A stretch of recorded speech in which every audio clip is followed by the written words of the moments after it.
ਸਤਿ ਸ਼੍ਰੀ ਅਕਾਲ ਜੀ। ਮੈਂ ਪ੍ਰੀਤ ਸਿੰਘ ਦਾ ਪੰਜਾਬੀ ਸਟੋਰ ਪਟਿਆਲਾ ਆਊਟਲੈਟ ਤੋਂ। ਅੱਜ ਸਾਡੇ ਕੋਲ ਵੀਰੇ ਹੁਣਾਂ ਨੇ ਵਿਜ਼ਿਟ ਕੀਤਾ ਗਾ।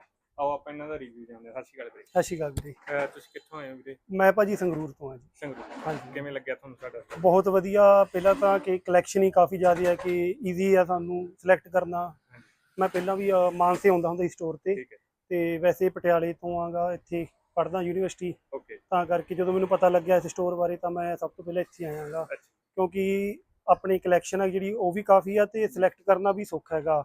ਪਲੱਸ ਕੱਪੜੇ ਦੀ ਕੁਆਲਿਟੀ ਕਾਫੀ ਜ਼ਿਆਦਾ ਵਧੀਆ ਰਹਿੰਦੀ ਆ। ਤੁਸੀਂ ਪਹਿਲਾਂ ਮਾਨਸਾ ਸਟੋਰ ਤੇ ਵਿਜ਼ਿਟ ਕੀਤਾ ਹੋਇਆ? ਹਾਂਜੀ ਭਾਜੀ, ਪਹਿਲਾਂ ਮਾਨਸਾ ਸਟੋਰ ਦੇ ਤੇ ਇਹਦਾ ਮਤਲਬ ਤੁਸੀਂ ਕੱਪੜਾ ਵਰਤਿਆ ਹੋਊਗਾ? ਹਾਂਜੀ ਆਲਰੇਡੀ ਭਾਜੀ, ਆਲਰੇਡੀ 100%। ਕੀ ਕਹਿਣਾ ਚਾਹੋਗੇ, ਕਿਵੇਂ ਦਾ ਰਿਹਾ ਕੱਪੜੇ ਦਾ? ਕੱਪੜੇ ਦਾ ਰਿਵਿਊ ਕਾਫੀ ਵਧੀਆ। ਈਵਨ ਕਿ ਮੈਂ ਆਪਣੇ ਵਾਸਤੇ ਵੀ ਤੇ ਮੇਰੇ ਇੱਕ ਦੋ ਫਰੈਂਡ ਹੈਗੇ ਜਿਹੜੇ ਫੋਰਨ ਦੇ ਵਿੱਚ ਆ, ਅੱਜ ਵੀ ਉਹਨਾਂ ਵਾਸਤੇ ਹੀ ਮੈਂ ਪੱਗਾਂ ਲੈ ਕੇ ਚੱਲਿਆਗਾ।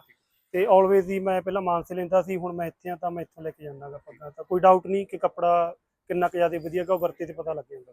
Thank you. ਠੀਕ ਹੈ ਭਾਈ, ਥੈਂਕ ਯੂ।